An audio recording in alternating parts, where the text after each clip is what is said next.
It's often said that in the old days, tires were skinny and drivers were fat. Now it's the other way around. There's no question that fitness is a key component in being a winning driver today. All of today's best drivers are all extraordinarily fit, and Jim Leo is a man who has trained many of them.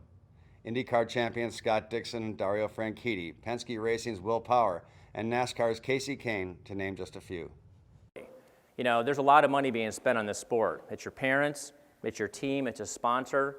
You know, if you get out there and you're showing up not in shape, then you're letting a lot of people down. And that, you know, the fans, they don't want to see a guy fall out of the car like that. So it's your obligation to take it upon yourself to go to the next level. You can't be one of the people, one of the drivers who sends to sit back and let it happen. You've got to make it happen. I think for me, there was a key transition when I turned about 16 or 17, where I really, started kicking up my, physical side and training a lot more. And mentally, it just helps you so much more in the car when you're not thinking about how you sore your hands are, or if you're out of breath or getting tired towards the end of the race. When do people make mistakes in a race car? What phase of the race? Usually the start or on a restart, but the end, they get tired. They get fatigued. The mind starts to wander a little bit. The central nervous system tends to fade. So we tend to find that the drivers, the better shape they're in throughout the race, the less chance they're going to make a mistake. Fitness is more important than ever. You have to maintain your mental focus, and if you're not physically fit, then your mental side starts to fade because you're thinking about your back hurts, or you're out of breath, or you need a break, or it's hot in the car. So if you can do your homework during the week and really be prepared physically, then you can be that much better mentally.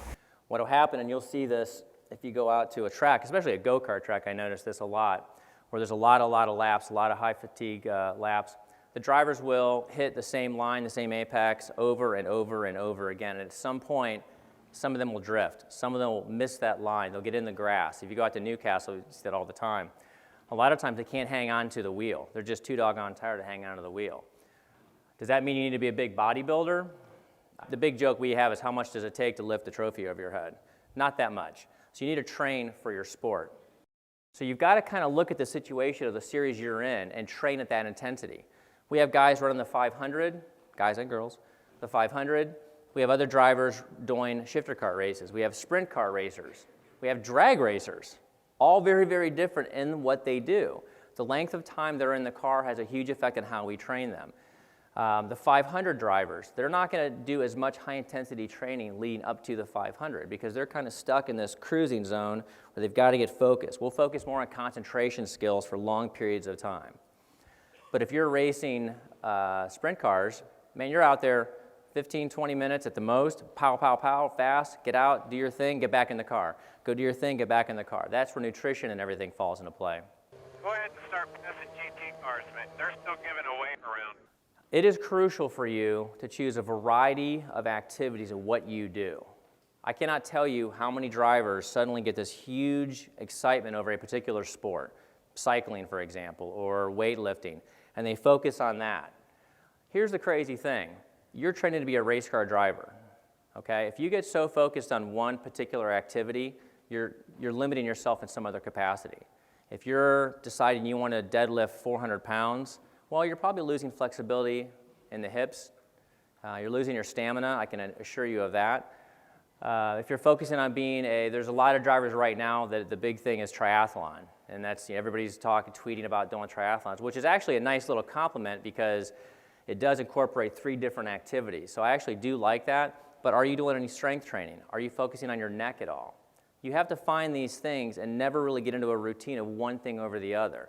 The hallmark of our program is the variety. The drivers come in and every day they're doing goofy things. You know, we use sledgehammers and we do treadmill work, and then we do rock climbing, we swim, we do hot yoga. It's a nonstop crazy situation, and it looks like it's uncontrolled, it's unorganized. It's not at all. There's very specific paths that we have with every single driver. At the end of the day, they show up to the track, their stamina is fantastic, their strength is exactly where it needs to be, the flexibility, the heat tolerance, concentration, reaction, it's all come together. But if you had focused on one sport, you wouldn't have that. Something would be left behind. So you want to choose a lot of exercises that work together, and you can mix in cardiovascular training, you can mix in strength training, you can mix in core training, anything you want to do, reaction training, all into one whole package, and you nonstop through it.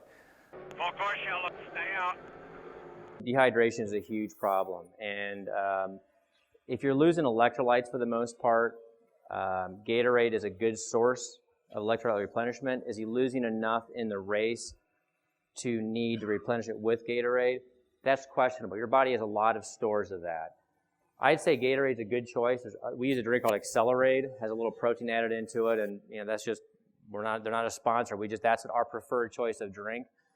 Gatorade's a good choice to throw the sugar and some of the electrolytes back in there throughout the day, but he probably is not drinking enough water. Honestly, if he's getting dehydrated, hydration starts well before a race weekend. You should be leading up to the race drinking more and more water throughout the days beforehand. But I'd say if you're going to drink Gatorade, my only knock on a drink like Gatorade or Powerade, the high sugar concentration can sour your stomach. So we tell our drivers, okay, I like the taste of Gatorade, but I know I can't drink 15 bottles of it, which we've seen. So what do? Well, dilute it. Buy a bottle of Gatorade, pour half into another bottle, pour other half with water. You can sip that all day long. The concentration is not so high that it sours your stomach, but the sugar affects your blood sugar too much, but it gets the fluid back into your system. And I guarantee every go-kart track you go to has either Powerade or Gatorade. It's one or the other.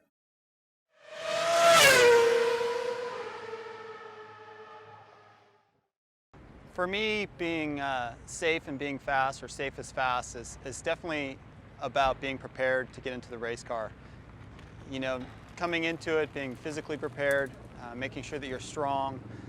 Also from a mental standpoint, not having other distractions. And that all really kind of wraps itself around being prepared in general. So, you know, for me, safe as fast is always about being prepared to get into the race car.